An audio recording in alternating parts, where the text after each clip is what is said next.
இயேசு அவங்க என்ன கடவுள் சொல்றாங்க, கடவுள்லாம் மனுஷனை வர முடியாதுங்க, கடவுள்லாம் மனுஷனால வர முடியாதுங்க, மனுஷன் வேணா கடவுளா மாறலாங்கன்னு சொல்றாங்க வச்சுக்கோங்க. அவங்க எதை முறியடிக்க பார்க்கிறாங்க, எந்த சத்தியத்தை அவங்க டார்கெட் பண்றாங்க?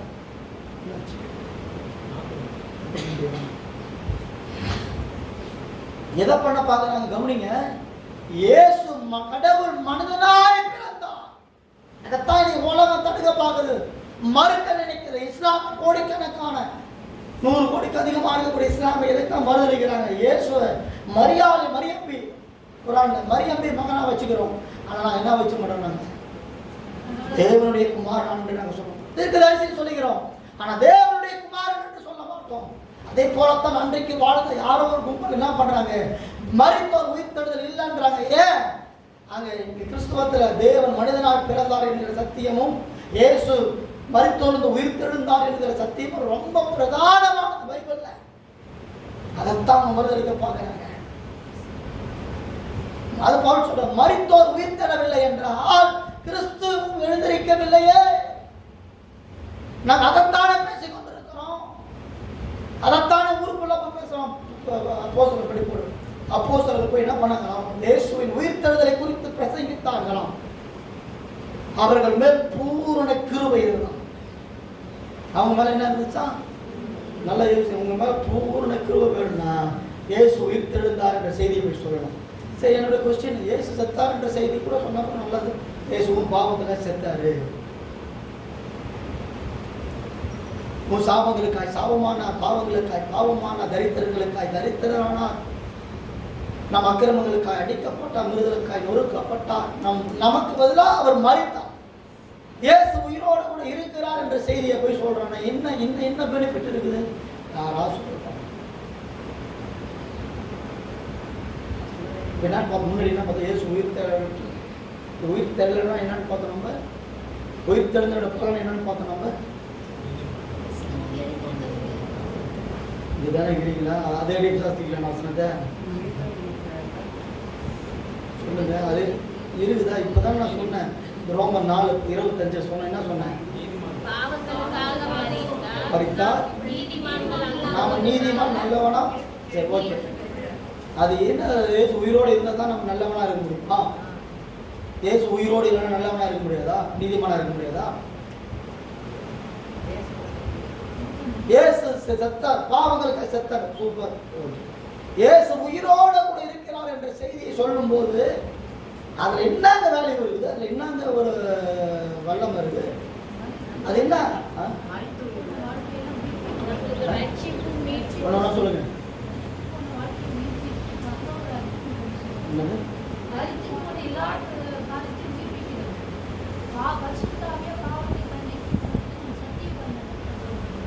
ஏன் பரிசுத்தாவியே சில முடிச்சு போட்டீங்க? இயேசு மட்டும் பாருங்க, என்ன தன்னையா சொல்ல வரீங்க?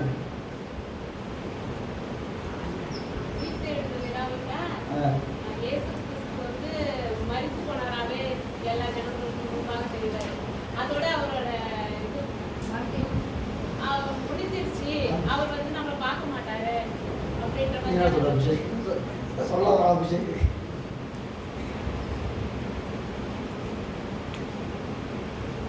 வர மாட்டீங்களா? என்கிட்ட வர மாட்டீங்களா?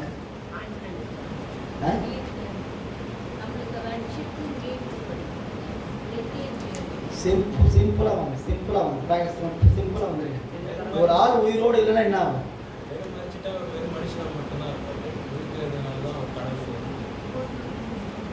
சரி, அப்ப அதை கூட விடுறாங்க.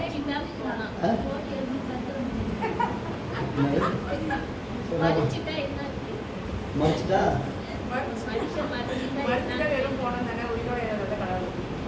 இப்பெல்லாம் நம்மளாம் ஜபம்லாம் பண்றோம்ல, யார் மூலமா பண்றோம்?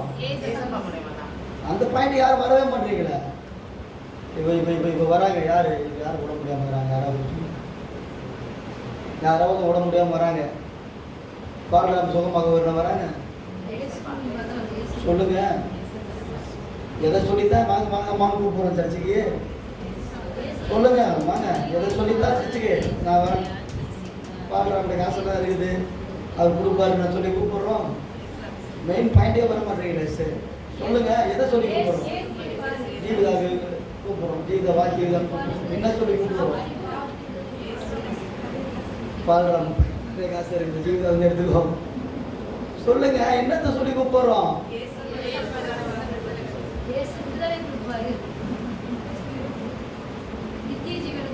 எங்க அப்பா செத்துட்டாரு.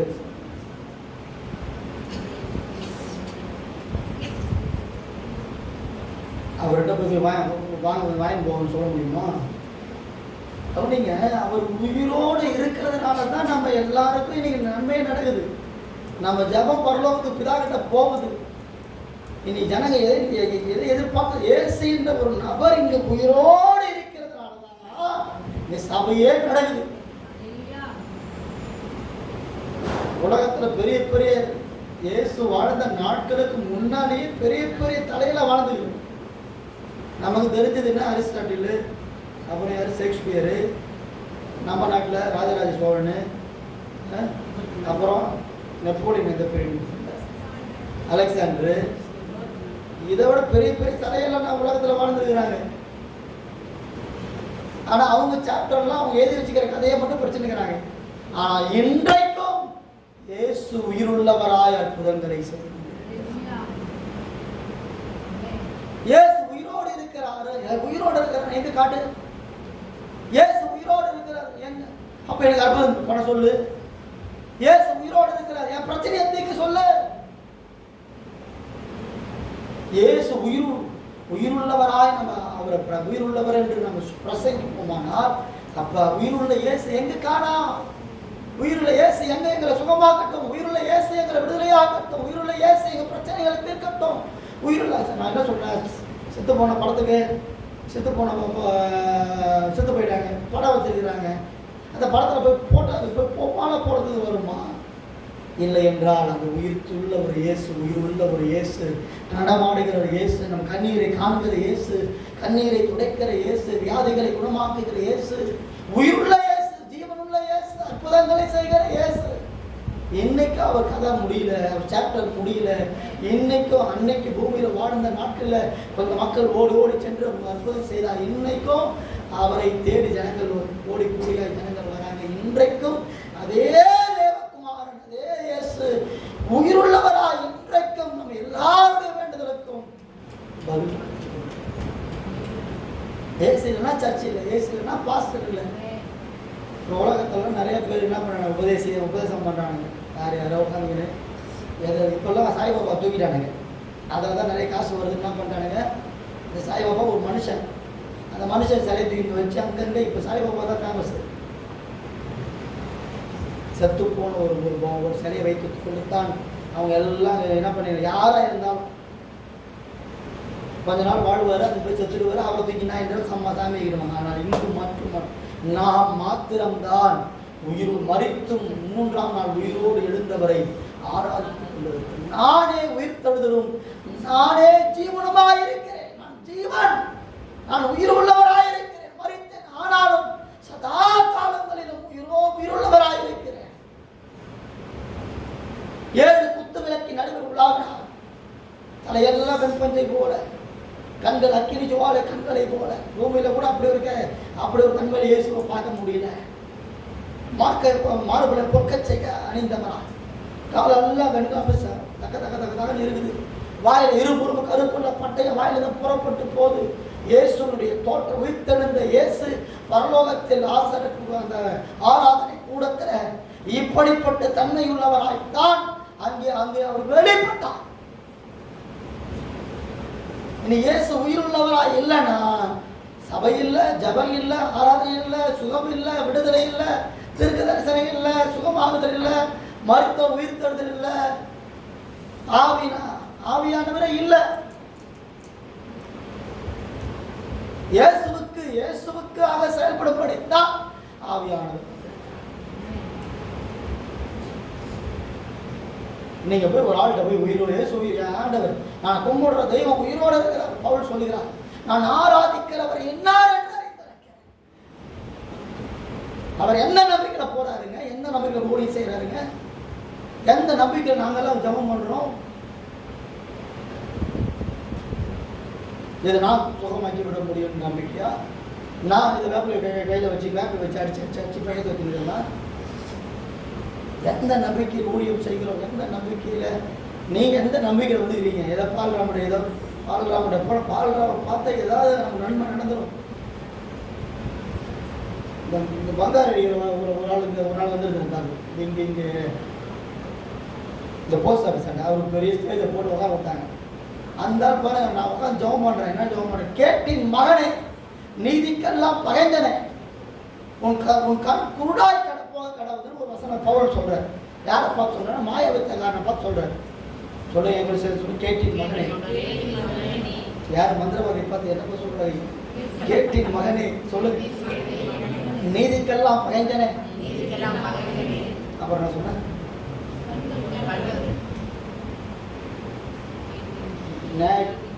நீதிக்கெல்லாம் பகைந்தனே, உன் கண் கூடா போகணும். இதைத்தான் சொல்லி தான் பண்ணுறேன். எங்கே ஏசி சர்ச்சைக்கு அப்புறம் ஸ்டேஜ் போட்டுக்கிறாங்க சாருக்கு. நான் வர பார்க்குறேன், போய் பார்த்தா அந்த அளவுக்கு தூங்கிட்டாங்க. நம்ம வந்து என்ன பண்ணிட்டாங்க வந்து சொல்ல முடியுதுங்க அவங்களுக்கு. அங்கே போய் அவரை பார்த்தாலே ஆசீர்வாதமா, அவர் தொடக்கூடாதான். அங்கெல்லாம் போனால் என்ன ஆகுது? அதுமாரி ஏதாவது பண்ணிட்டு ரொம்ப நான் கத்தி நினைக்கிறேன் பாருங்க. என்னை பார்த்தாலே ஆசீர்வாதம். இங்கே நிறைய பேர் இந்த மாதிரி இருப்பாங்க. ஆமாவா இல்லையா சொல்லுங்க.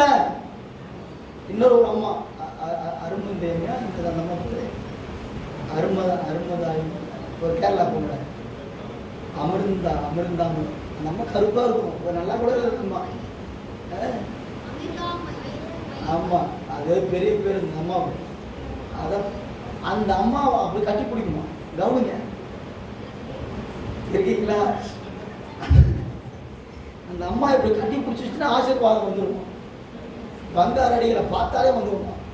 இந்த அம்மா என்ன பண்ணுறது? கட்டி பிடிச்சா போகுமா? இந்த மாதிரி ஏதோ ஒரு டெக்னிக் பண்ணுவோமா என்ன? சொல்லுங்க. நான் எதுக்கு இம்மா கற்றுக்கிறதுன்னு கற்றணும் சொல்லுங்க. நான் கத்துறது வரலாமா? உங்களை வர கத்துன்னு கிடக்கிறேன். ஏன்? அந்த ஒருத்தர் உயிர் உள்ளவர், அவர் காதுக்கு உங்க குரல் கேட்கணும். அவர் காதுக்கு தாவீதின் குமாரனே எனக்கு இறங்கும். நீங்க பேசுறது உங்க பிரச்சனை நல்லாவே தெரியுமே. காலைல ஒருத்தவங்க போன போட்டா இப்பதான் பெட்ல இருக்கிறாங்கன்றாங்க. பேசினாதிரி என் மக்களுக்கு என் தான் சோதனை விடாண்டவர் சொல்றேன். இப்போதான் நாங்கள் போய் பார்த்துருவோம் பாண்டிச்சேரியில் உள்ள ஏதோம்மா இதை என்ன பண்ணுறது? சொந்தக்காரங்க மந்திரம் பண்ணிட்டாங்க. என்ன தான் பிரச்சனை தெரியல. அங்கே பார்த்தாவோ உடனே ஒரு சோர்வாயிடுச்சு எனக்கு. அதாவது எந்த மக்களை கேட்டாலும் இதை பிரச்சனை சொல்கிறாங்க. எல்லாம் உங்களை உருவாக்க தான் வந்துருக்குது, வேற ஒன்றும் வரல. எதுக்கு வந்துருக்குது? பிரச்சனைகள் உங்களை உருவாக்கும்படி வந்திருக்குது. பிரச்சனை வரும்போது தான் நீங்கள் யார், நீங்கள் எந்த அளவுக்கு ஆண்டவரை தேடுறீங்கன்னு தெரியும், எந்த அளவுக்கு ஆண்டவரை நம்பிக்கை வச்சிருக்கீங்கன்னு தெரியும். ஓகே,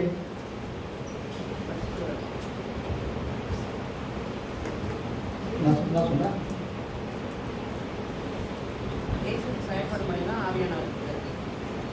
இயேசு உயிர். இப்போ நீங்கள் இயேசு உயிரோடு இருக்கான்னு சொன்னால் இயேசு அங்கே என்ன எதிர்பார்ப்பாங்கன்னா, இயேசு எனக்கும் அற்புதம் செய்ய சொல்லுமா? இயேசு என்ன பண்ணுங்க, எனக்கும் ஜெபம் பண்ணுங்க, இயேசு எனக்கும் அற்புதம் செய்யட்டும். ஏன்? அவர் உயிரோடு இருக்கான். அடுத்த பாயிண்ட் போயிடலாமா?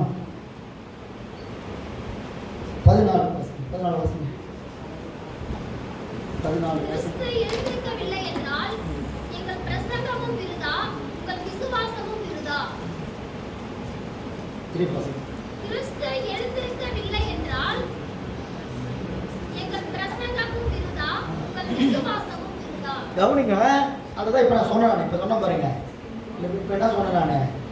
கிறிஸ்து மரித்தோர் எழவில்லை என்றால் கிறிஸ்து எழவில்லை.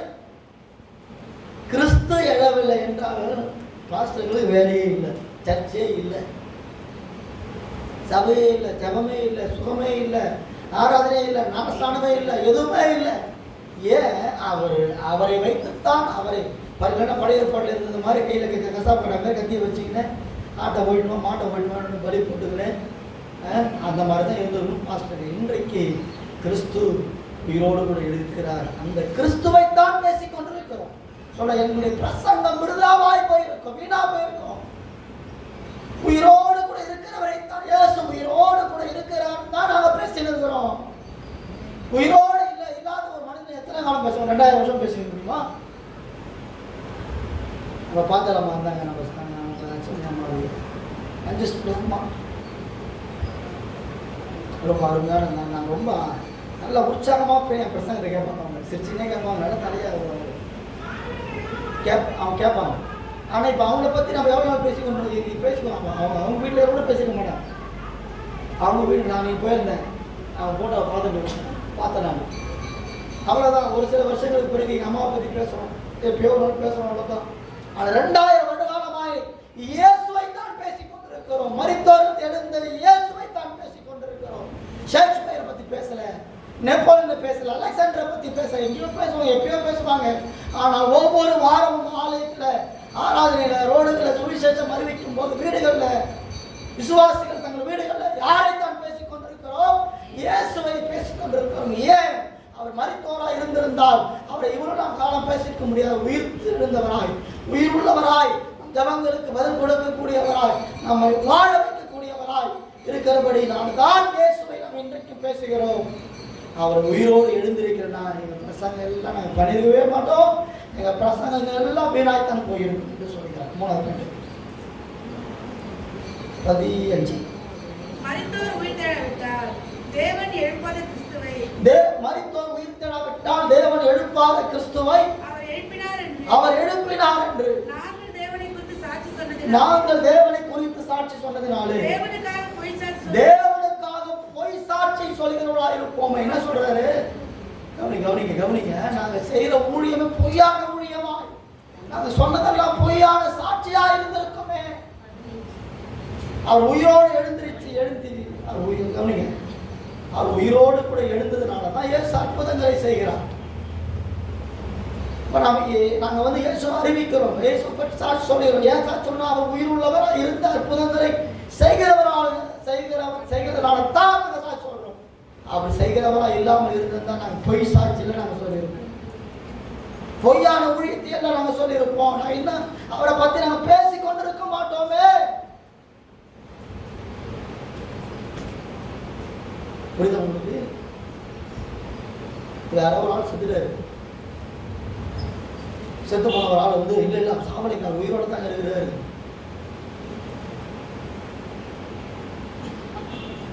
ஒரு அம்மா இன்சூரன்ஸ் போட்டாங்க, யாரோ இன்சூரன்ஸ் போட்டாங்க. ஆனால் மனைவி என்ன பண்ணுச்சு? இன்சூரன்ஸ் போட்டுருச்சு. ஆனால் உயிரோடு இருக்கும் போதே செத்து போயிட்டான்ற மாதிரி என்ன பண்ணாங்களாம், இன்சூரன்ஸ் கிளைம் பண்ணுறது முயற்சி எடுத்து கடைசியில் போலீஸ் ஸ்டேஷனை மாட்டினாரு. அதே போல ஏதோ செய்து கொண்டு இருக்கிறோமா?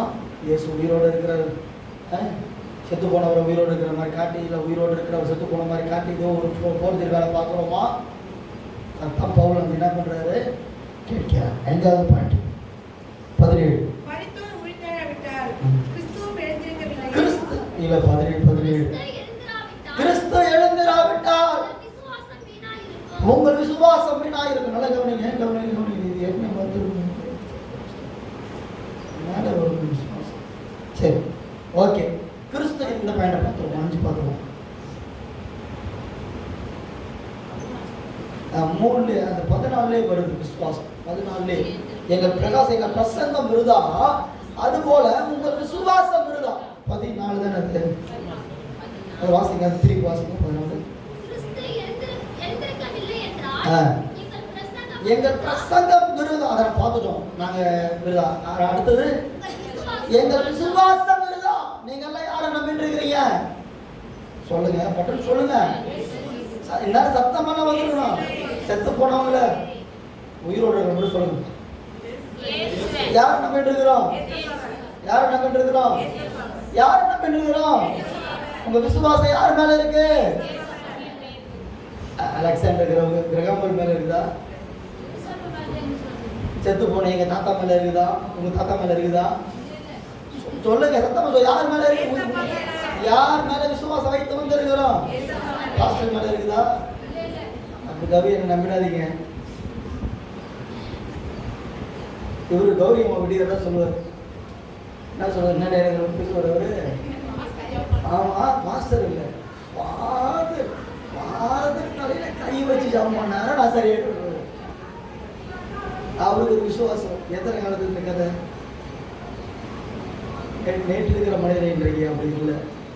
இன்றைக்கு இருக்கிற மனிதன் நாளைக்கு இல்லை. மாறுகிற மனிதனாக இருக்கிறோம், மாறி போகிற மனிதனாக இருக்கிறோம்.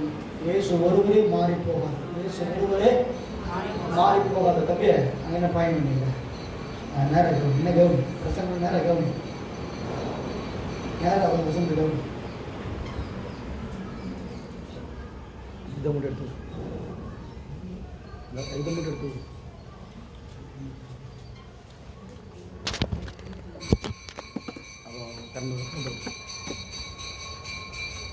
எத்தனை சோதனை வருது பாருங்க. இப்போ விசுவாசம் இப்போ நம்ம விசுவாசம் யார் மேலே இருக்கு? அவர் மேலே தான் விசுவாசம் வைத்து தான் நம்ம என்ன பண்ணி கொண்டிருக்கிறோம். இந்த கிறிஸ்தவ வாழ்க்கையை வாழ்கிறோம். இயேசு அற்புதம் செய்வார், இயேசு என்னை சுகமாக்குவார், இயேசு என் பிள்ளைக்கு கல்யாணம் பண்ணி வைப்பார், இயேசு என் பிள்ளைக்கு வேலை வாய்ப்பை தருவார், இயேசு எங்களை குடும்பத்தில் இருக்கிற பிரச்சனைகளை எல்லாம் மாற்றுவார் என்று சொல்லி நம்ம என்ன பண்ணுறோம், அவருக்கு நம்பிக்கை வைக்கிறோம். ஆனால் இயேசு உயிரோடு கூட இல்லை என்றால் நம்ம விசுவாசம் வேஸ்ட்.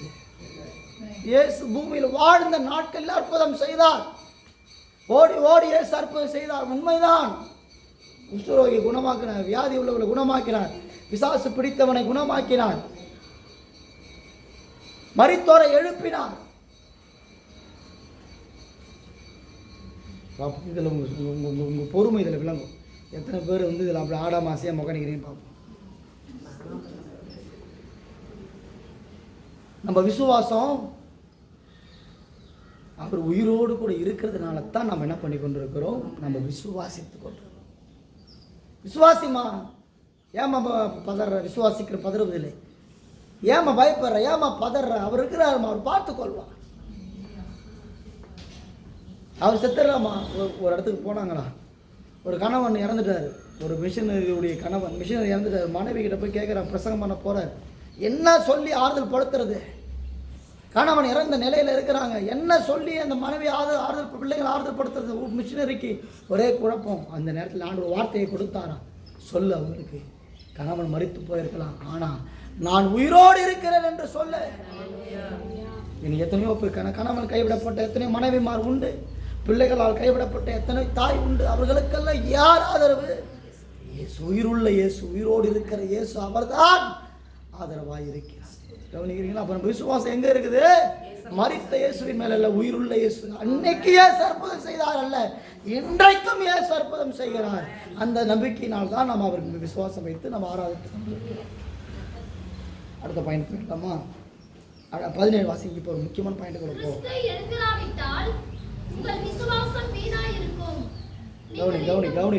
கவனிங்க. இந்த நேரத்தில் டிஸ்டர்ப் இந்த கவனிங்க. நான் இன்னைக்கு உங்களுக்கு பிளஸ்ஸிங் என்ன தெரியுமா? இன்னைக்கு பிளஸ்ஸிங்க இந்த வசனம் தான் உங்களுக்கு பிளஸ்ஸிங். ஆசீர்வாதம் உங்களுக்கு என்னது? இதைத்தான் நான் உங்களுக்கு சொத்தாக கொடுக்குறேன். வசனம் தான் உங்களுக்கு சொத்து. இந்த வசனம் இதை போய் தியானம் பண்ணி, இதை போய் நீங்கள் உட்காந்து நான் பேசுறது புரியலாம் கூட பக்கத்தில் யார்கிட்டையும் கேட்டு இந்த யூடியூப்பில் போய் மறுபடியும் போட்டு பார்த்து நீங்கள் இதுதான் இது நமக்கு பொக்கிஷம். எது நம்மளை நரகத்துக்கு பிசாசு பயமுறுத்துவான், பிசாசு நீ எல்லாம் பரலோகம் போக மாட்டேன். இந்த வசனம் உங்களுக்கு விசுவாசத்தை கொடுத்துடும். இந்த வசனம் உங்களுக்கு உங்கள் வாழ்க்கையில் இன்றைக்கி நீங்கள் சந்தித்து கொண்டிருக்கிற பிரச்சனையிலேருந்து உங்களுக்கு தூக்கிடும். வேகமாக போயிடுறேன் நான். கிறிஸ்து எழுந்திரு வாசிங்க 17.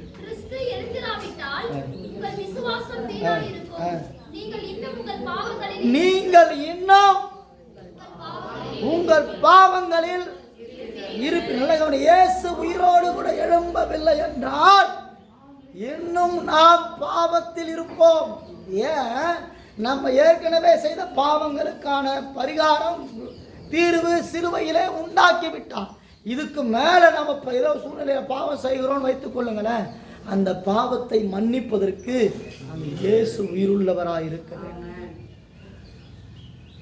அவர் ஏற்கனவே சிலுவையில் மரித்தது நம்ம கடந்த கால பாவங்களை மன்னித்து விட்டது.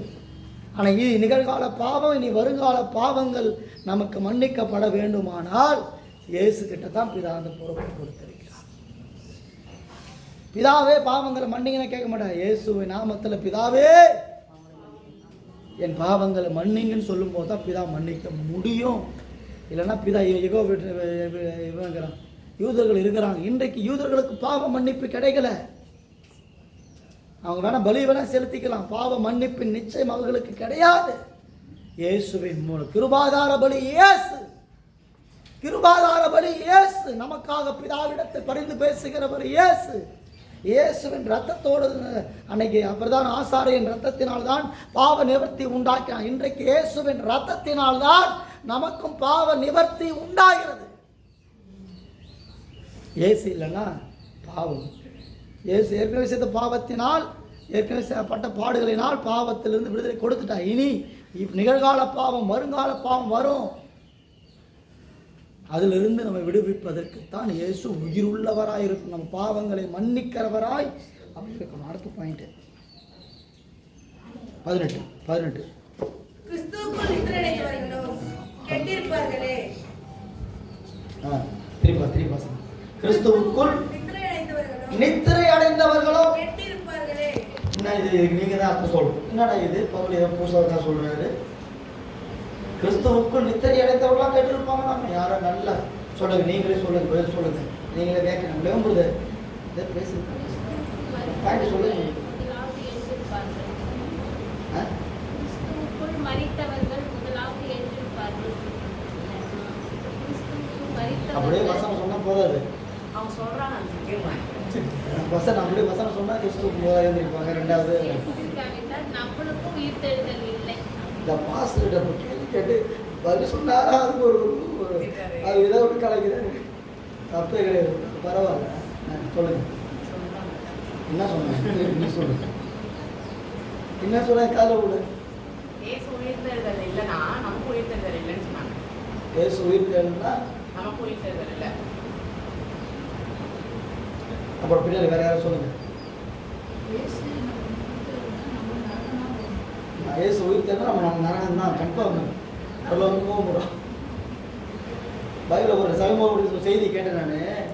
இயேசு காவிரியில் உள்ள ஆவிகளுக்கு போய் பிரசங்கித்தாராம். இயேசு அவர் அந்த நாட்கள் அந்த உயிர்த்தெழுந்து அந்த இயேசு உயிர்த்தெழுக்கு முன்னாடி போய் என்ன பண்ணார்? ஆவியிலே போய் அந்த ஆவியிலே போய் காவிரியில் உள்ள ஆவிகளுக்கு இதெல்லாம் என்னவா? நோவா நாட்களில் கீழ்ப்படியாக இருந்தவர்களாம். சமயமாக ஒரு யூடியூப்ல எதிரே நான் கேட்டேன். இவர் கைலாசம் மகரிஷி அவர் பேசியிருக்காரு, சாது சுந்தர் சிங். யாரெல்லாம் ஒரு கும்பல், ஒரு பெரிய கூட்டம், கவனிங்க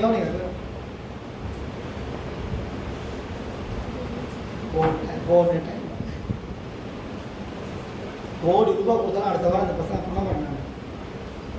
கவனிங்க, அந்த அந்த கைலாசம் மகரிஷி அவர் பெரிய ஒரு 400 வருஷம் உயிர் வாழ்கிற ஒரு மனுஷன் சொல்றாரு. பரலோகத்துல ஒரு இடத்துல சின்ன கவனிங்க, ஒரு முக்கியமான ரகசியம். சின்ன பிள்ளைங்க, அதாவது நினைவு தெரியாதவர்கள், அவங்க கொலை செய்யப்பட்டவங்க, சத்தியத்தை இதுவரைக்கும் ஒரு முறை கூட கேள்விப்படாதவர்கள், அவங்க எல்லாம் ஒரு இடத்துல வைக்கப்பட்டிருக்காங்களாம். அவங்களுக்கெல்லாம் சுவிசேஷம் சொல்லப்படுமா? அவர்களுக்கெல்லாம் சுவிசேஷம் சொல்லப்படுமா? எப்படி இயேசு காவிரியில் ஆவிகளுக்கு போய் பிரசங்கித்தாரோ, நோவா நாட்கள் கீழ்ப்படியாமல் போனவர்களுக்கு பிரசங்கித்த அதே போல இப்பவும் அப்படி இயேசு ஒரு முறை கூட கேள்விப்படாதவர்கள், நன்மை தீமை என்னன்னு தெரியாதவங்க, கொலை செய்யப்பட்டு மரித்தவங்க, இவங்க எல்லாம் இருக்காங்க. அவங்களுக்கெல்லாம் சுவிசேஷம் சொல்லப்படுமா? சொல்றது புரியுது உங்களுக்கு? இங்க என்ன நம்பிக்கை? என்ன கிறிஸ்துவுக்குள் எதற்கு சொல்ல வேண்டியது சொன்ன பதில் இங்க என்னது? கிறிஸ்துவுக்குள் நித்திரை. ஓகே, கிறிஸ்துவுக்குள்னா என்ன? ஆண்டவரை ஏற்றுக்கொண்டு வாழ்ந்தவர்கள் தான் கிறிஸ்துவுக்குள் வாழ்ந்தவர்கள். இயேசுவை ஏற்றுக்கொண்டு வாழ்ந்தவர்கள் தான் கிறிஸ்துவுக்குள் வாழ்ந்தவர்கள். இப்ப இயேசுவை ஏற்றுக்கொண்டு வாழ்ந்தவர்கள் இல்லாம வாழ்ந்து மரித்தவர்கள் கெட்டிருப்பாங்களே. அப்ப என்னன்னா, ஏன் கெட்டு போயிருப்பாங்க? என்ன சொல்லி திருப்பி சொல்லுங்க.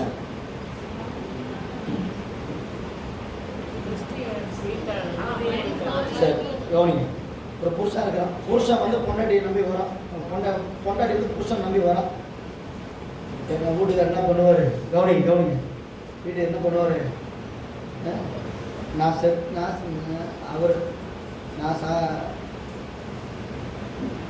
ஒரு மனைவி வருகிறான். எதுக்கு வரா? என்ன நம்பிக்கையோட வரா? கணவன் என்னை பார்த்துக்கு வரணும் வரா. வீட்டுக்கார சத்துக்கு என்ன பண்றது? இங்க பாருங்க, இப்ப என்ன நம்பிக்கையில் நமக்கு வந்து கர்த்தரை ஆராதித்துக் கொண்டிருக்கிறோம்? என்ன நம்பிக்கைக்காக நம்ம கர்த்தரை ஆராதித்துக் கொண்டிருக்கிறோம்? சொல்லுங்க, யாரா சொல்லுங்க, போய் சொல்லுங்க.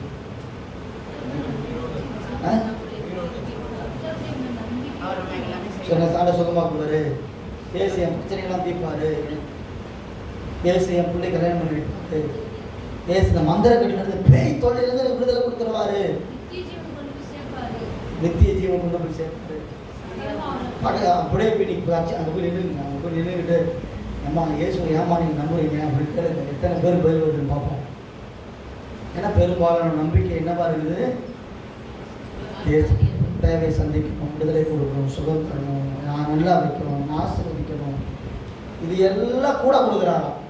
கடைக்கு போனால் அந்த கொத்தமல்லி எல்லாம் கூட கொடுப்பாங்க. அந்த மாதிரி இது எல்லாம் என்னவா கூட கொடுக்கக்கூடிய ஒரு காரியம். ஆனால் பிரதானமானது என்ன?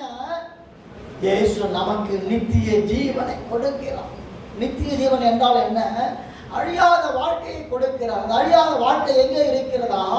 இயேசுவுக்குள் இருக்கிறதா. அந்த இயேசு எப்படி அதை கொடுக்கிறார்? யாருக்கு கொடுக்கிறார்? குமாரனை உடையவன் ஜீவனை உடையவன். குமாரன் இயேசு இல்லாதவன் ஜீவன் இல்லாதவன். இந்த பூமியில வீட்டுக்கார் கூட வாழ்ந்தா கண்டிப்பா சொத்து உண்டு. வீட்டுக்காரர் கூட வாழனா கண்டிப்பா என்ன இல்லை சொல்லுங்க. வீட்டுக்கார் கூட ஒரு அம்மா சாவுக்கு மட்டும் வருது. வீட்டுக்கார்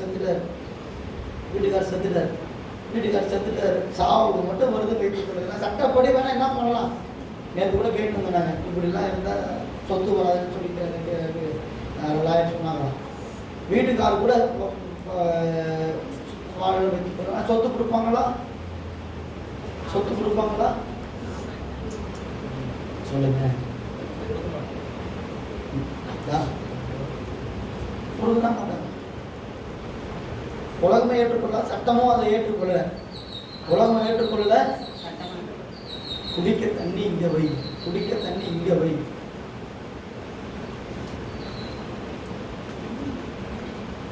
அஸ்வினி போய் தண்ணி போயிட்டு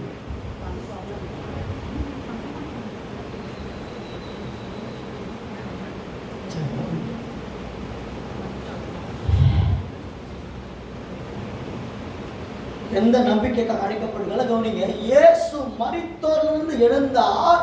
அதை போலவே கிறிஸ்துவுக்குள் மரிக்கிற நாமும் உயிரோடு கூட எழுந்து பரலோகத்திற்கு போவோம். இந்த நம்பிக்கைக்காகவே நாம் இயேசுவை ஆராதித்துக் கொண்டிருக்கிறோம். பிரதானமான நம்பிக்கை என்ன? சுகமாக்குவார், விடுதலையாக்குவார், அற்புத செய்வார், ஆசீர்வதிப்பார், பிள்ளைங்க கல்யாணம் பண்ணுவார், குழந்தை குட்டி தருவார். இது எல்லாம் உண்டுதான், இது எல்லாம் கொசுறுதான்.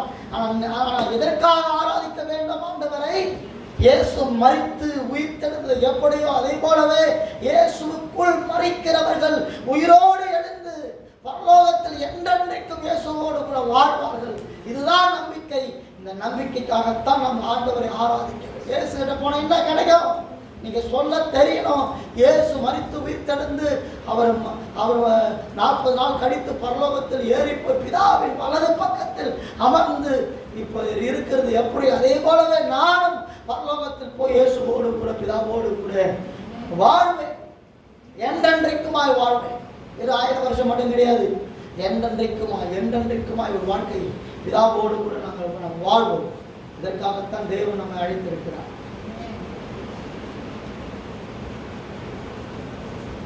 அடுத்து பாயிண்ட் போலாம். இம்மைக்காக மாத்திரம் நாம் கிறிஸ்துவை மேல்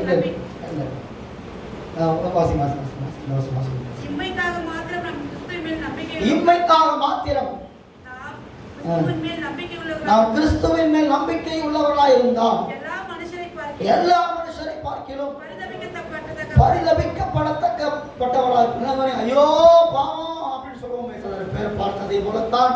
ஐயோ பாவம். யார்? இயேசு பூமியில என்ன தருவாரு? எனக்கு வேலை தருவாரா? படிப்பு தருவாரா? சுகம் தருவாரா? பணம் தருவாரா? ஆசீர்வாதம் தருவாரா? இப்படின்னு நினைக்கிறாங்களே. அப்படிப்பட்ட நம்பிக்கை உடையவர்கள் பூமியில வாழக்கூடிய அவர்கள் பரிதபிக்கப்பட ஐயோ பாவன்றோமே அப்படிப்பட்டவர்களா? எதற்காக இயேசுவின் மேல் நம்பிக்கை வைக்க வேண்டும்? இயேசு பரலோகத்தில் இருப்பது போல அவர் என்ன பண்ணுவார்? எனக்கும் பரலோகத்தில் இடம் தருவார். நித்தியமாய் முடிவில்லாத நாட்கள் பிதாவோடு நான் என்றென்றைக்கும் ஜீவித்திருக்கிற தேவனோடு வாழ்வேன். மனிதன் படைக்கப்பட்ட போது மரணம் என்ற ஒன்று இல்லை. மனுஷனை படைக்கும் போது மரணம் 963 வருஷம் ஆதாம் வாழ்ந்திருக்கிறார். 960 30 930 நினைக்கிறேன். 930 நப்சோலா வந்து 963. உச்சகட்டமாய் 963 வருடம் மனிதன் வாழ்ந்திருக்கிறான். மெதுசலா அதை கூட அப்ப கூட இன்னும் வாழ வைத்திருப்பார். ஏன்னா தேவன் சதா காலம் உயிரோடு வாழ்கிறது. நீடியாய் சொல்ல தேவன், அவருக்கு மரணம் கிடையாது. தேவன் தன்னுடைய சாயலாய் படைத்தார், தன்னுடைய ரூபத்தின்படி படைத்த மனுஷனுக்கு தேவன் ஒன்று கூட விலக்கி வைக்கவில்லை, தன்னை போலவே படைத்தான். அப்ப தேவனுக்கு மரணம் கிடையாது. மனிதனுக்கு மட்டும் மரணம் எப்படி வரும்? அவன் பாவத்தை நிமித்தம் மரணம் வந்தது. அவன் பாவம் செய்த போது மரணம் ஆண்டு வந்தது. ஆனால் அந்த மனிதனுக்கு இந்த பூமியில பாவ மன்னிப்பை இயேசுவின் மூலமாக கொடுத்து மறுபடியும் என்றென்றைக்கும் வாழக்கூடிய ஒரு வாழ்க்கையை பரலோகத்தில் இயேசு தேவன் கொடுக்கிறார். அதுதான் நித்திய வாழ்வு. அந்த வாழ்க்கைக்காகத்தான் நம்ம ஆண்டவர் அழைத்து ஞானஸ்நானம் எடுங்கன்றாரு, அவர் பிள்ளையா வாழுங்கன்றாரு, சர்ச்சுக்கு வாங்குறாரு, ஜபம் பண்ணுன்றாரு, பரிசுத்த ஆவிக்குள்ள நிறைந்து ஜபம் பண்ணுன்றாரு, சாட்சியா வாழுன்ற. இதெல்லாம் எதுக்கு? அந்த பரலோக வாழ்க்கைக்காக. இது எல்லாம் செய்யலன்னா அது கிடைக்காத, கண்டிப்பா கிடைக்காது. ஞானஸ்நானம் எடுக்கலன்னா பரலோகம் கிடைக்காது.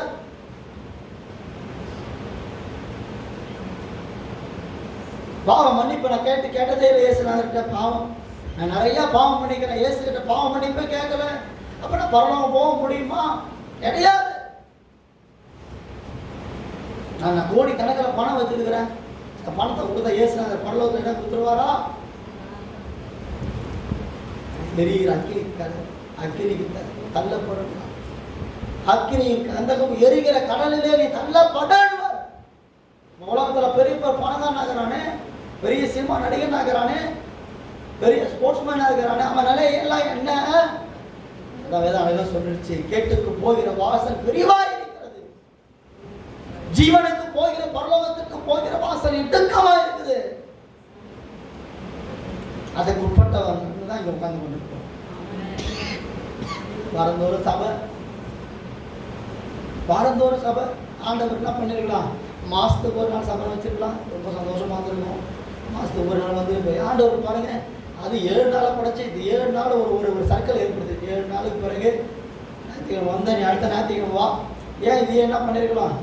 சூரியனை உதிக்க வைக்கும் போது 30 நாள் சுத்தரம் போய் சூரியனை சுற்றி வச்சிருக்கலாம். 7 நாளுக்கு பதிலாக ஒரு 30 நாள், சனி கிழமை திங்கள் செவ்வாய் புதன் வியாழன் வெள்ளி சனி ஞாயிறு அப்படின்ற மாதிரி இன்னும் கூட நான் நிறைய கிழமைகள்லாம் கொடுத்துருக்கலாம். ஆண்டவர் எல்லா ஞானத்தின் தேவன் 7 நாள் ஒரு மனுஷனுக்கு நேரத்தை கொடுத்து அடுத்த 7ஆவது நாள் வா, என்னை தேடி வா. ஊழியக்கார வாழ்க்கை எப்படி இருக்குது? நீங்க 7 நாளுக்கு ஒரு முறை வரீங்க, ஆனா 7 நாளுமே ஊழியமா இருக்குதுங்க வாழ்க்கை. 7 நாளுமே ஆராதனையா இருக்குது, 7 நாளுமே ஜபமா இருக்குது.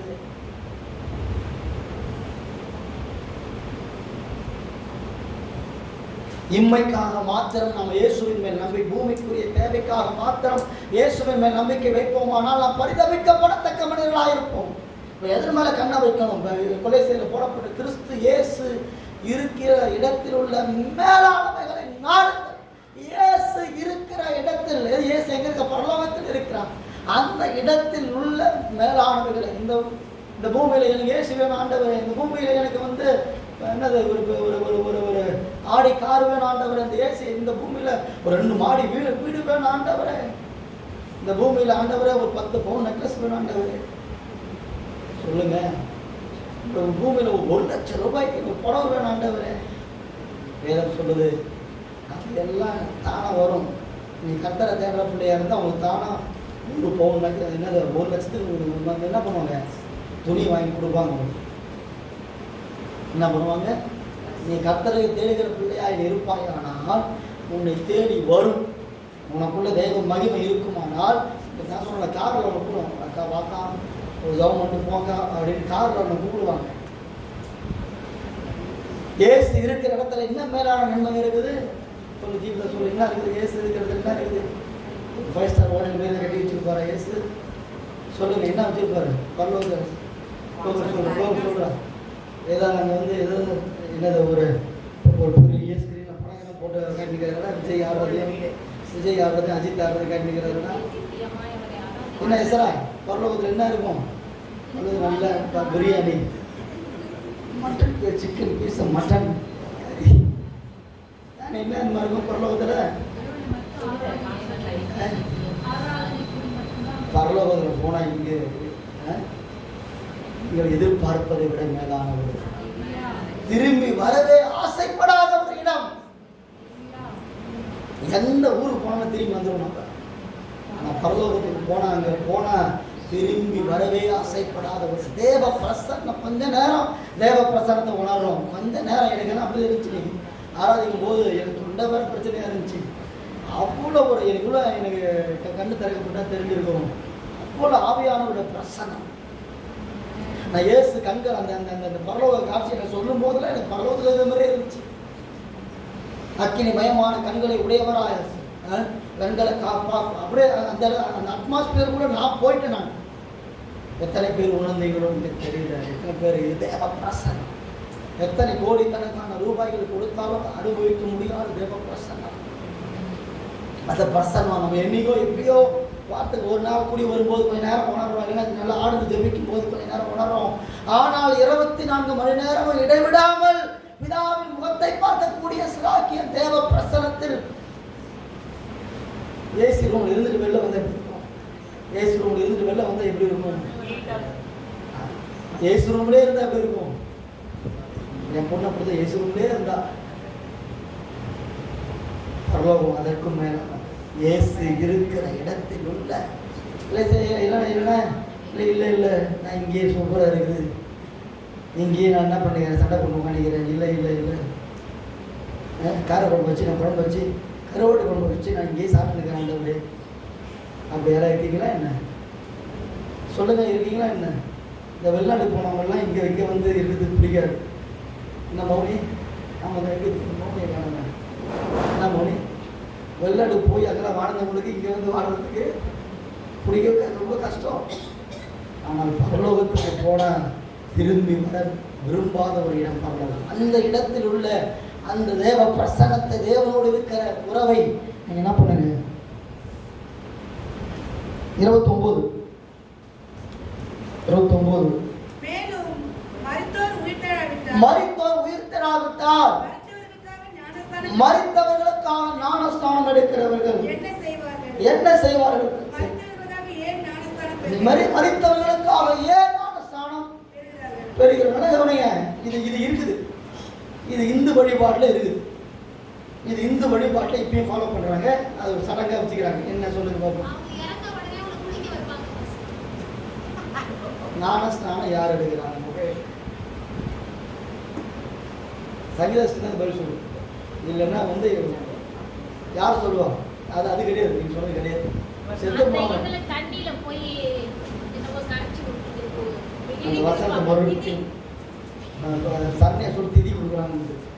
மோதனை படிக்க மரித்தவர்களுக்காக என்ன பண்றாங்க? மரித்தவர்களுக்காக என்ன பண்றாங்க? சொல்லி இருக்கிறேன். மரித்தவர்களுக்காக என்ன பண்றாங்க? ஞானஸ்நானம் எடுக்க பெறுகிறார்கள். என்னது இது? பாப்பா சொன்னதுதான். திதி கொடுக்குறாங்க, தபசா கொடுக்குறாங்க. ஏன் கொடுக்குறாங்க? அவங்க எந்த நம்பிக்கையில கொடுக்குறாங்க? எந்த நம்பிக்கை? என்ன நம்பிக்கையில கொடுக்குறாங்க? அது சொல்லுங்க.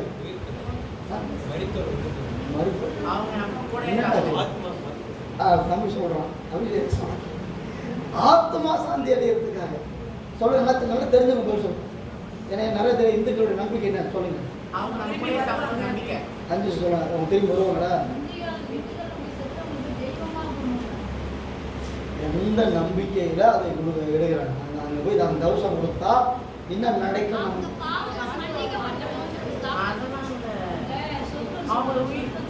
சொர்க்கத்துக்கு அவங்க அனுப்பி வைக்கிறாங்களா?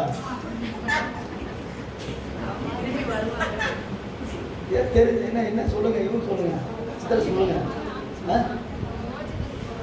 மோட்சத்தை அனுப்பி வைக்கிறாங்களா? அப்போ நடுவில் ஆடி நகிறாங்க.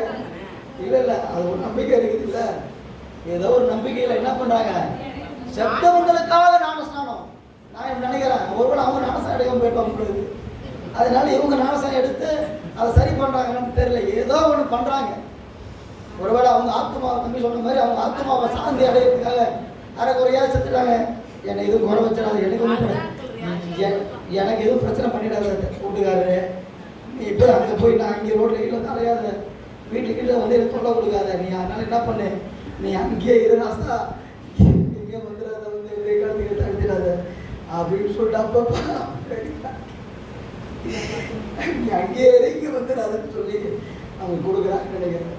அப்படித்தான் என்ன பண்ணாங்களா, மரித்தவர்களுக்காக ஞானஸ்நானம் என்ன பண்ணாங்களா. ஆனால் அது தேவையானது இல்லை, அது தேவையில்லாத ஒன்று. செய்யன்னு சொல்ல வரல, ஏன் எடுக்கிறாங்க தான் கேட்கிறேன். பாவம் ஞானஸ்நானம் யார் எடுக்கணும்? பாவத்தில் வாழ்கிறவன் எடுக்கணும். மனம் திரும்ப வேண்டும் என்று நினைக்கிறவன், ரட்சிக்கப்பட வேண்டும் என்று நினைக்கிறவன் ஞானஸ்நானம் எடுக்கணும். நீ அம்மாங்க ஞானஸ்நானம் எடுக்க போறாங்க, ஞானஸ்நானம் யார் எடுக்கணும்? அம்மாக்காக நான் ஞானஸ்நானம் எடுக்கிறேன், பரமேஸ்வரன் வந்துடுறாங்க, அவங்களுக்காக எங்கள் வீட்டுக்கார ஞானஸ்நானம் எடுப்பாரு. நம்ம இவங்க புனிதம்மா இருக்கிறாங்களா? இல்லை வரல, அவங்க தங்கச்சி அக்கா வரல, ஏன் வரல? அவங்க பண்ண என்ன தரமா தெரியுமா? அவங்க ஞானஸ்நானம் கூப்பிட்டுனாங்க, அவங்க தான் ஞானஸ்நானம் கொடுத்தா தான் அவங்கனாங்க. பார்த்தா திடீர்னு பார்த்தா வீட்டுக்காரரை கூப்பிட்டு வந்துட்டாங்க. அவர் தண்ணி பாட்டியவர். ஆனால் ஓட்டி சர்ச்சில் 1-2 முறை உட்காந்துக்கிறார். என்ன சொல்லுது இந்த அம்மா, எனக்கு மட்டும் கொடுத்தா போதாது, என் வீட்டுக்காரருக்கு ஞானஸ்நானம் கொடுத்து தான் ஆகணும்னு. இப்போ என்ன சொல்லுது, இவங்க ஞானஸ்நானம் அவங்க தங்கச்சி அவங்க ஞானஸ்நானம் கொடுக்குறாங்க, என் பிள்ளைக்கு நீ ஞானஸ்நானம் கொடுத்து தான் ஆகணும்னு. அது அவங்க விசுவாசம். ஆனால் யார் ஞானஸ்நானம் பெற வேண்டும்? அவர் உணர்ந்து தேவனை பாவத்தை உணர்ந்து என் ஆண்டவரை பாவத்தை மன்னிக்க வல்லவர் என்று உணர்கிறவர்கள் தான் என்ன பண்ணணும்? ஞானஸ்நானம். அப்போ என்ன தேவை? மற்றவங்களுக்கு தேவையில்லை. முக்கியமான பாயிண்ட் இருக்கு பாருங்க. 30 வாசிங்க. ரொம்ப முக்கியமான பாயிண்ட். நாங்களும் ஏன் எந்நேரமும் நாச மோசத்திற்கு ஏதுவாக இருக்கிற ரொம்ப முக்கியமான பாயிண்ட்.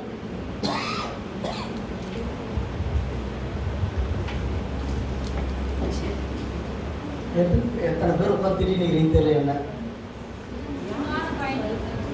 எத்தனை பேர் உட்காந்து என்னை திட்டலன்னு சொல்லுங்க. என்னை திட்டலன்னு உங்களுக்கு கை தூக்கும் பார்ப்போம்.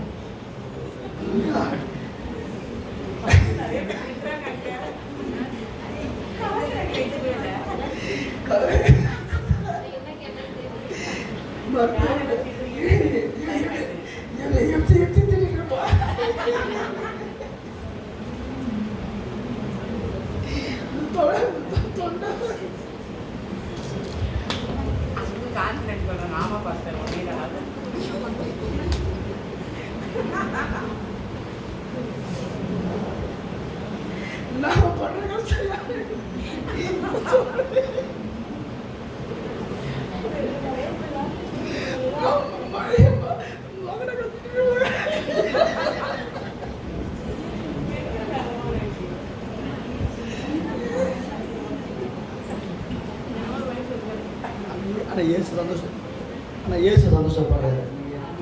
நீங்கள் போங்க, என் ஆண்டவர் என்னை குறித்து சந்தோஷப்படுகிறார். எனக்கு ஒரு நிச்சயம், கண்டிப்பாக நீங்களாம் பரலோகம் போவீங்கன்னு எனக்கு நிச்சயம். கண்டிப்பாக உங்களால் என்ன பண்ண முடியும்? நிறைய பாஸ்டர்கள் அவங்களோட கை கழுவி விடுகிறார்கள். நிறைய பாஸ்டர்கள் என்ன பண்ணுறாங்க? விசுவாசிகள் என்ன பண்ணுறாங்க? சபையை விட்டு போமான்றாங்க, இல்லைன்னா அவங்களை பராமரிக்க மாட்டுறாங்க. ஆனால் அவங்கள திட்டி உட்கார வச்சு பட்டினி போட்டு உங்களுக்கு போகும்போது பாருங்க, உங்களுக்கு சாப்பாடு ரெடி பண்ணிடுவோம். சாப்பாடு கிடையாது, ஏதோ ரெடி பண்ணியிருக்கிறோம். எதையோ பசியோடு நீங்கள் போகக்கூடாது. ஷீபாமா தான் நீ கட்சி ஓகே. கவனிங்க, பவுல் சொல்கிறார், நாங்களும் எந்நேரமும்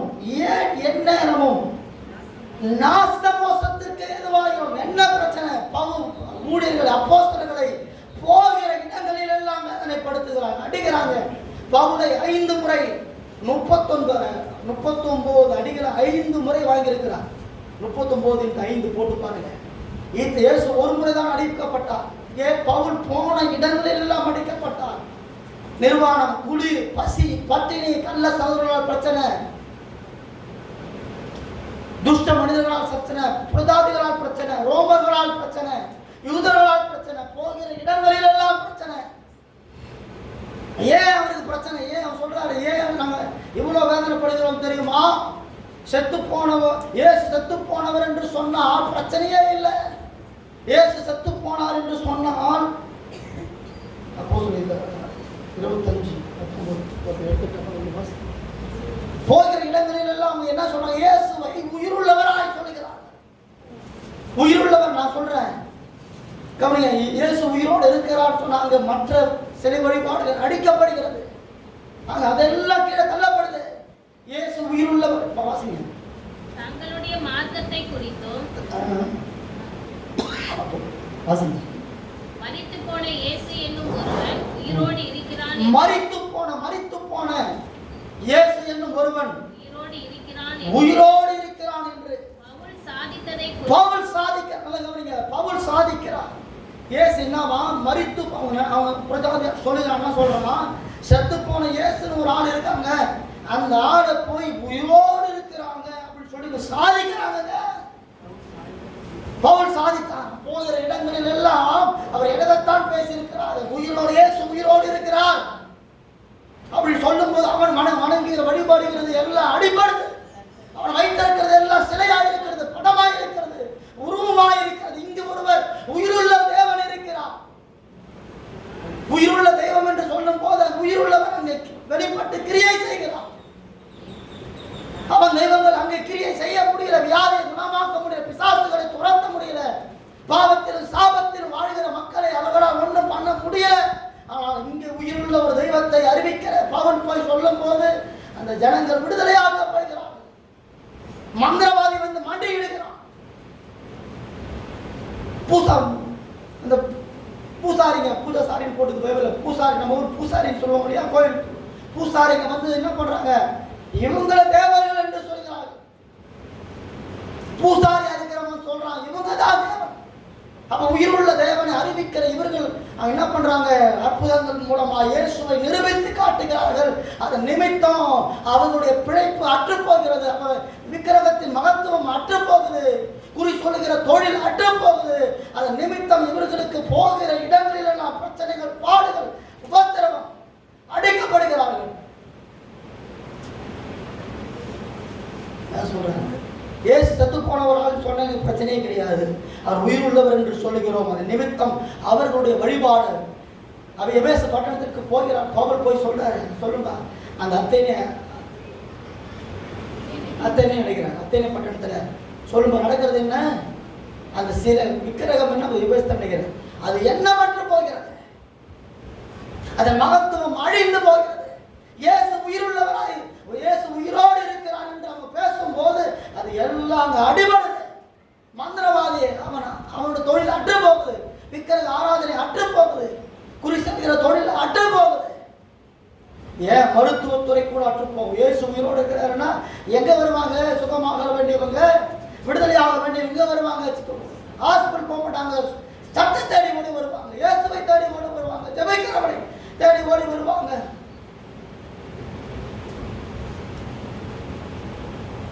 நிமித்தமாக தன் பவுலையும் அப்போஸ்தலர்களையும் ஊழியர்களையும் போகிற இடங்களில் எல்லாம் அடித்தார். ஏன் நாங்கள் எந்த நேரமோ ஏன் நாங்கள் பாடுபடுறோம், நாச மோசத்திற்கு ஆளாகிறோம், போகிற இடங்கள்லாம் ஊழியர்களாக எங்களை அடிக்கிறாங்களே? ஏன்? இந்த இயேசு உயிர் உள்ளவர் என்று நாங்கள் சொல்லுகிறோம், உயிரோடு எழுந்தார் என்று சொல்லுகிறோம், உனக்கு அற்புதம் செய்வார் என்று சொல்லுகிறோம். அதனாலதான் இவ்வளவு பிரச்சனைகள் நாங்கள் சந்திக்கிறோம். சொல்ல பாருங்க, நான் எபேசுவிலே துஷ்ட மிருகங்களோடு போராடினேன் என்று மனுஷர் வழக்கமாய் சொல்லுகிறேன். துஷ்ட அப்படின்னு அர்த்தம் சொல்ல, மனுஷங்க மிருகங்கள் போல செயல்பட்டு பவுலையும் குழுவிட அடிச்சிருக்கிறாங்க. எபேசு பட்டணத்தில் அவ்வளோ பிரச்சனை.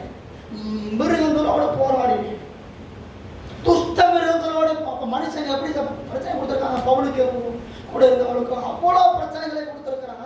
துஷ்ட மிருகங்களோடு மனுஷர் வழக்கமாக சொல்றாரு. மனுஷன் சொல்ற மாதிரி சொல்றாராம், கொச்சையா சொல்றாரு. அவர் என்ன சொல்றாரு? இவ்வளோ மாடு முட்டுச்சுன்ற மாதிரி பிரச்சனையை கொடுத்துருக்காங்க. அப்படி போராடி இயேசுவை அறிவிக்கிறேன். அப்படி போராடினதுனால எனக்கு என்ன பிரயோஜனம் சொல்றாரு பாருங்க.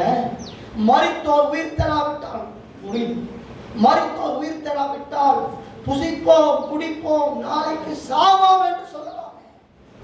மரித்தோர் உயிர்த்தெழாவிட்டால், மரித்தோர் உயிர்த்தெழாவிட்டால் புசிப்போம் குடிப்போம் நாளைக்கு சாவோம் என்று சொல்லலாமே. சொல்றது விளங்குதா? இதுக்கு அர்த்தம் என்ன? பவுல் எது கூட முடிச்சு போறாரு? மரித்தோர் உயிர் தேடா விட்டால் எப்படி வாழலாமா? இஷ்டப்படி இஷ்டப்படி வாழலாம். இஷ்டப்படி வாழலாம். குடிக்கலாம், வெறிக்கலாம், தம் அடிக்கலாம், தண்ணி அடிக்கலாம், 10 கல்யாணம் பண்ணிக்கலாம், சிலையை வணங்கலாம், கொலை பண்ணலாம், எப்படி வேணா வாழலாம். ஏன் பவுல் இதை முடிச்சு போறாரு? என்ன இதுக்கு அது என்ன சம்பந்தம் இருக்குது? எப்படி வேணா வாழறதுக்கும் மரித்தோர் உயிர் தேடுறதுக்கு என்ன சம்பந்தம் இருக்குது? பதில்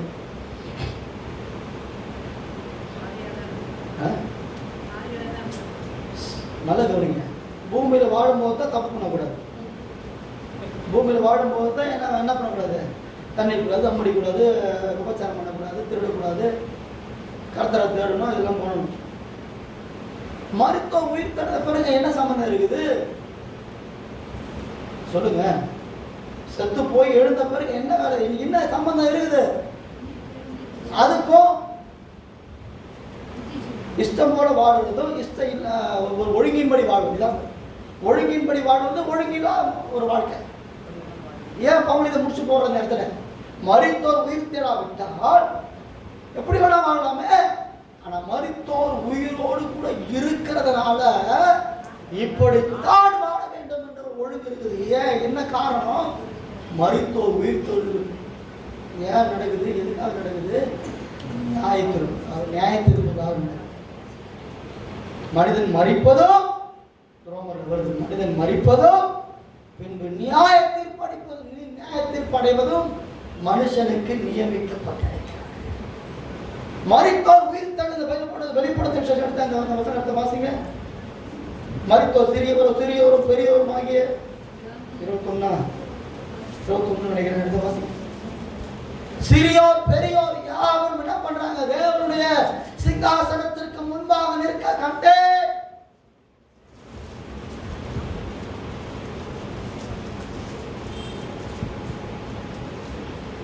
வாசி எடுத்து முன்பே வாசனை எடுத்து சொல்றேன்.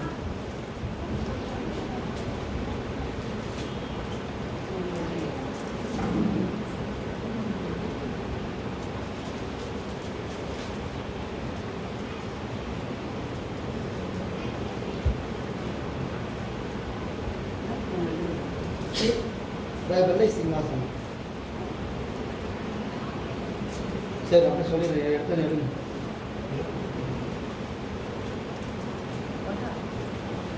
சரி, அப்படி சொல்லிடுறேன். நான் வசம் பண்ணி எடுங்க. வெள்ளை சிங்காசனம்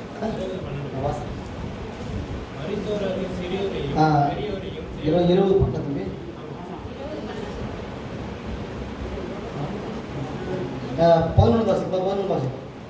11 வாசிப்போம். பின்பு நான் பெரிய வெள்ளை சிங்காசனத்தையும் அது மேல் வீட்டிற்கு கண்டேன். மரித்தோராகிய சிறியோரையும் பெரியோரையும் தேவனுக்கு முன்பாக நிற்க கண்டேன். அப்பொழுது புஸ்தகங்கள் திறக்கப்பட்டன. ஜீவ புஸ்தகம் என்னும் வேறொரு புஸ்தகம் திறக்கப்பட்டது. அந்த புஸ்தகம் எழுதப்பட்டிருக்கும்படியே மரித்தோர் தங்கள் தங்கள் கிரியைகளுக்கு தக்கதாக நியாய தீர்ப்படைந்தார்கள். மரித்தோர் உயிர்த்தெழுங்க. செத்து போய் உயிரோடு எழுந்தவங்க பிதாவுக்கு முன்பாக சிங்காசனத்துக்கு முன்பாக நிற்கிறாங்க. ஏன்? நியாய தீர்ப்புக்காக நிற்கிறாங்க. புத்தகங்கள் வைக்கப்பட்டிருக்கிறது. அந்த புஸ்தகங்கள் திறக்கப்படுது. அந்த புஸ்தகங்களில் சொல்லப்பட்டவைகளின் படியே அவர்கள் எல்லாரும் அங்கே நியாய தீர்ப்படைகிறார்கள். அதனாலதான் சொல்றாரு, எப்படி வேணா மரித்தோர் உயிர்த்தெழுதல் இல்லைன்னா எப்படி வேணா வாழலாம்பா. மரித்தோர் உயிர்த்தெழுதல் இருக்குப்பா. அதனால நம்ம என்ன பண்ணி ஆகணும் அப்படியே சொல்றாரு பாருங்க பவுல். அந்த அந்த அந்த 1:5 அப்படி சொல்றாரு பாருங்க. மோசம் போகாது. அந்த 22-33 பாருங்க. மோசம் போகாதிருங்கள். ஆகாத சம்பாஷணைகள் நல்லொழுக்கங்களை கெடுக்கும். நான் வச்சுறேன். நீங்கள் பாவம் செய்யாமல் நீதி கேட்க விழித்துக் கொண்டு தெளிந்தவர்களாய் இருங்கள். சில தேவனை பற்றி அறிவில்லாதிருக்கிறார்களே, உங்களுக்கு வெட்கம் உண்டாக இதை சொல்லுகிறேன்.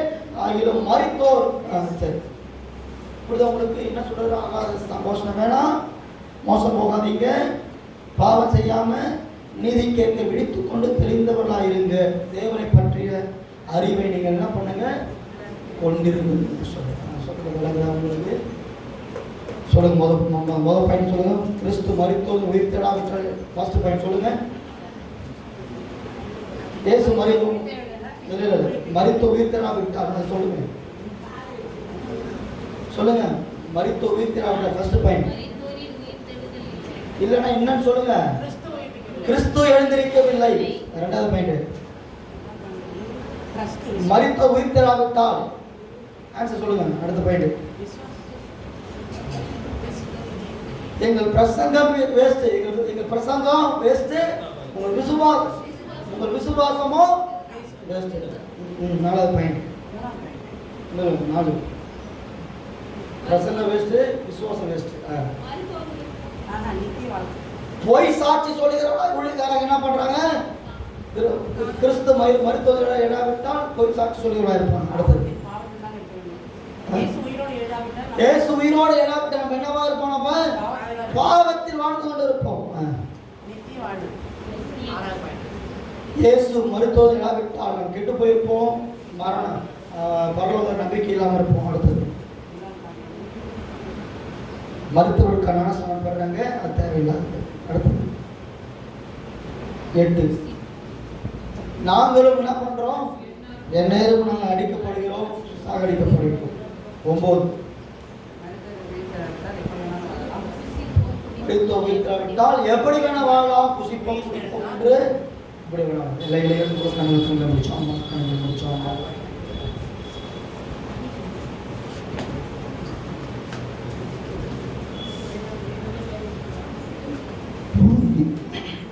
உயிரோடு எழுந்த இயேசுவே நான் வாழுவேன் உமக்காகவே.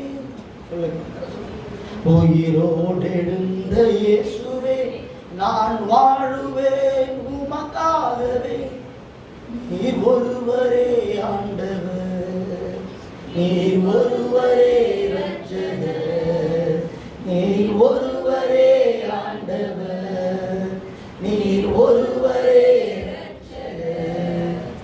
என்னை தூக்கி தூக்கி எடுத்தீரே சர்வ வல்லவரே, என்னை தூக்கி தூக்கி எடுத்தீரே சமாதான காரணரே, என்னை தூக்கி தூக்கி எடுத்தீரே சர்வ வல்லவரே, என்னை தூக்கி தூக்கி எடுத்தீரே சமாதான காரணரே.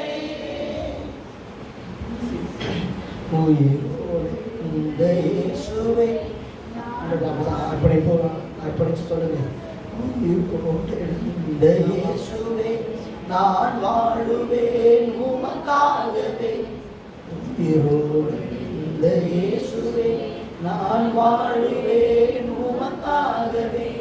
நீர் ஒருவரே ஆண்டவர், நீர் ஒருவரே இரட்சகர். கண்டு முடித்தோம். தேவன் இந்த நாளில் சத்தியத்தை நாங்கள் வச்சிருக்கிறோம் ஐயா. கட்டுக்கதைகளை நாங்கள் பேசலை. எங்கள் மக்கள் மேலே கர்த்தருடைய வார்த்தையை சொல்லி இருக்கிறோம். கர்த்தருடைய சுவிசேஷம் என்றால் எதுவென்று சொல்லுங்கள்.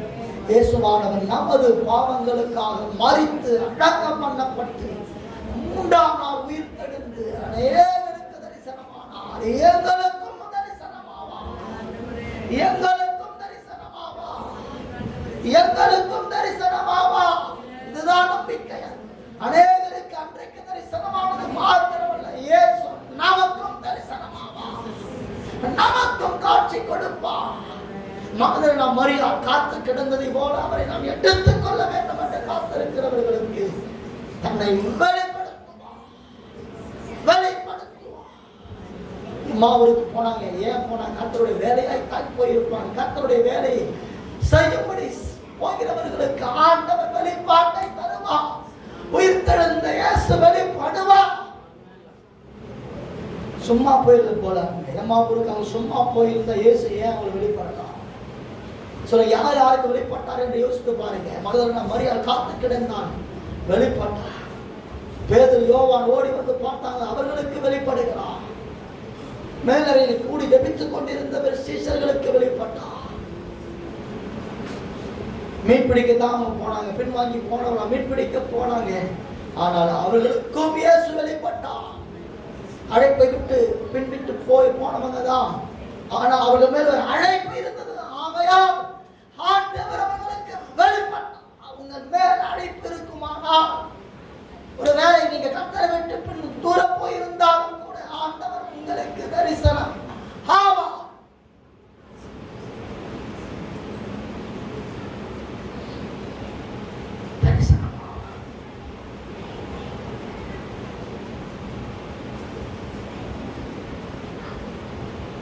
இயேசுவே, உமக்கு காத்திருக்கிறோம். உயிர்த்தெழுந்த இயேசு எங்கள் வாழ்வில் வெளிப்பட வேண்டும். உயிர்த்தெழுந்த இயேசு எங்கள் வாழ்க்கையில் செயல்பட வேண்டும். உயிர்த்தெழுந்த இயேசு எங்கள் வாழ்க்கையை நீர் ஆளுகை செய்ய வேண்டும். இங்க இருக்கக்கூடிய ஒவ்வொரு குடும்பங்களை ஆளுகை செய்ய வேண்டும். ஒவ்வொரு குடும்பங்களை ஆளுகை செய்ய, ஒவ்வொருவர் வாழ்விலை இயேசு உயிருள்ளவராய் வெளிப்படுங்க. முந்தின ஆதாம் அவன் ஜீவ ஆத்துமா, பிந்தின ஆதாமாகிய இயேசு உயிர்ப்பிக்கிற ஆவியானார். இயேசு உயிர்ப்பிக்கிற ஆவி, இயேசு உயிர்ப்பிக்கிற ஆவி, இயேசு உயிர்ப்பிக்கிற ஆவி நம் வாழ்க்கையை உயிர்ப்பிப்பார். குடும்பங்களை உயிர்ப்பிப்பார். மனைவி பிள்ளைகளை உயிர்ப்பிப்பார். சாவுக்கு எதுவான சரீரத்தை உயிர்ப்பிப்பார். உன் தொழிலை உயிர்ப்பிப்பார். ஒரு பொருளாதாரத்தை உயிர்ப்பிப்பார். யார் மறைத்திருந்தாலும், யார் நம்மை விட்டு போனாலும், நம்ம விட்டு விலகாத இயேசு, உயிருள்ளவராய் இருக்கிற இயேசு நம் வாழ்க்கையில் அற்புதங்களை செய்ய போதுமானவர். எல்லாம் ஜெபிங்க, ஒரு சித்தமும் பண்ணுங்க. இங்க இருக்கக்கூடிய எல்லாருக்கும் இயேசு நீங்க அற்புதம் செய்யுங்கன்னு கேளுங்க. உங்களுக்கு தனிப்பட்ட ஜெபத்தை பண்ணாதீங்க. இப்ப கேளுங்க, இங்க இருக்கிற எல்லாருக்கும் ஆண்டவர் அற்புதம் செய்யுங்கன்னு கேளுங்க. எல்லாம் ஒரு மனப்பட்டு கேளுங்க. இங்க இருக்கக்கூடிய எல்லாருக்கும், எங்களுடைய காரணம் இருக்கக்கூடிய எல்லா மக்களுக்கும் இயேசு அற்புதம் செய்யுங்க. தேவகுமாரன் அற்புதம் செய்யுங்க. தேவகுமாரன் அற்புதம் செய்யுங்க. உயிர்த்தெழுந்த இயேசு அற்புதம் செய்யுங்க. நாங்க எல்லாம் ஒரு மனப்பட்டு கேட்க இருக்கக்கூடிய எல்லாருக்கும் நாங்க ஜெபிக்கிறோம். எல்லாருக்கும் அற்புதம் செய்யுங்க. எல்லாருக்கும் அற்புதம் செய்யுங்க. எல்லாருக்கும் அற்புதம் செய்யுங்க. எல்லாருக்கும் அற்புதம் செய்யுங்க. எல்லாருக்கும் எல்லாருக்கும் அற்புதம் செய்யுங்க. எல்லாருக்கும் அற்புதம் செய்யுங்க. மனபாரத்தோடு கேட்கிறேன். அங்கே வந்திருக்கிற ஒவ்வொருக்கும் உயிருள்ளவராகி இயேசு, உயிர்த்தெழுந்த இயேசு, மகதான மரியாளுக்கு வெளிப்பட்ட இயேசு, எம்மாவூர் சீச்சர்களுக்கு வெளிப்பட்ட இயேசு, பின்வாங்கி போய் மீன் பிடிக்க போனவர்களுக்கு வெளிப்பட்ட இயேசு, மேல் வீட்டறையில் காத்திருந்த சீச்சர்களுக்கு, பயந்து நடுங்கின சீச்சர்களுக்கு வெளிப்பட்ட இயேசு, உங்களுக்கு சமாதானம் உண்டாகட்டும் சொன்ன இயேசு எங்க எல்லார் வாழ்க்கையிலையும் செயல்படும். எல்லாருக்கும் செயல்பட சூழ்நிலை மாறும். வந்தவனமாய் போகாத வாழ்க்கையில் பெரிய மரணம் உண்டாகும். ரட்சிப்பு உண்டாகட்டும். பாவ மன்னிப்பு உண்டாகட்டும். புத்திர சந்தானம் உண்டாகட்டும். வேலை வாய்ப்புகள் உண்டாகட்டும். கடன் வாரங்கள் விலகட்டும். குடும்பங்களை ரட்சிப்பு பூரணம் ஆகட்டும். பிரச்சனைகள் போராட்டங்கள் விலகட்டும். வியாதிகள் விலகட்டும். மரண கண்ணிகள் தெரிப்புண்டு போகட்டும். மந்திரங்கள் பிள்ளை சூரிய கட்டுக்கள் எல்லாம் உடையட்டும். தலைமுறை சாப கட்டுக்கள் எல்லாம் உடையட்டும். ஒவ்வொரு குடும்பங்களையும் நிராசீர்வதிங்க. பிதாவே, மந்தையின் மெய்ப்பனாய் மன்றாடுகிறேன். பிள்ளைங்க வாழ்க்கையில் காணப்படுகிற சத்துருக்களை அகற்றும். அந்த கல் புரட்டப்படட்டும். பிரச்சனைகள் விலகட்டும். போராட்டங்கள் விலகட்டும். வியாதிகள் விலகட்டும். மரண கண்ணிகள் தெரிந்து போகட்டும். பிள்ளை சூனிய கட்டுக்கள் உடையட்டும். கடன் பாரங்கள் விலகட்டும். இந்த கல் புரட்டப்படுவதா, உயிர்த்தெழுதல் நடப்பதா. லாசருவே, சூழ்நிலையை விட்டு வெளியே வா. உனக்கு சூழ்நிலையை விட்டு வெளியே வா. நசரேயனாகிய இயேசு கிறிஸ்துவின் நாமத்தில் உன் பிரச்சனைகளை விட்டு வெளியே வா. உன் தேவைகள் யாவும் சந்திக்கப்படுகின்றன. சவுலுக்கு சொல்லப்பட்ட வார்த்தையின்படி நீ தேடினது உனக்கு அகப்பட்டது. நீ தேடினது உனக்கு அகப்பட்டது. ஒவ்வொருவரும் நினைக்கிறதுக்கு மேல வேண்டிக்கிறதுக்கு மேல பெரிய காரியங்களை செய்ய அப்பிரயோஜனமானவன் ஆண்டவரே. கடமை மாத்திரம் செய்திருக்கிறேன். மகிமைப்படும் மனதார ஒவ்வொருவரையும் ஆசீர்வதிக்கிறேன்.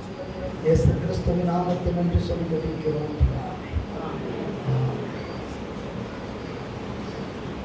இந்த அந்நிய பாஷை பெறாதவங்க மட்டும் இப்படி வாங்க, ஞானஸ்நானம் எடுக்கிறவங்க இப்படி வாங்க. அந்த அந்நிய பாஷை பெறாதவங்களுக்கு முன்னிடுவாங்க தெய்வம் சீக்கிரம் ரொம்ப நேரம் ஜெபம் பண்ண போகிறது கிடையாது. அந்நிய பாஷை பெறாதவங்க மட்டும் முன்னிடுவாங்க. தம்பிங்க கடைசி தம்பிங்க நான் அந்நிய பாஷை கடைசி இப்போ அந்நிய பாஷை பெறாதவங்க முன்னாடி வாங்க இங்கே வாங்க லேடிஸுக்கு வாங்க, தம்பிங்க சொல்கிறாங்க இங்கே வாங்க. வேறு யாரும் இங்கே வாங்க, முன்னாடி வாங்க. நடந்துருக்கணும் இப்படி வாங்க. மைக் நாடசம் எடுக்கிறவங்க இப்படி வாங்க. நாடசம் எடுக்கிறவங்க வாங்க. நாடசம் எடுக்கிறவங்க வாங்க.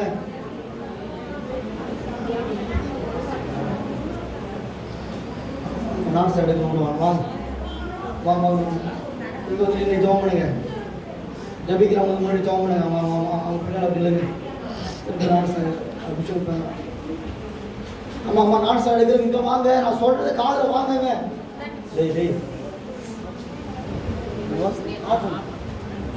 என்னடா நம்மளோட பிரச்சனை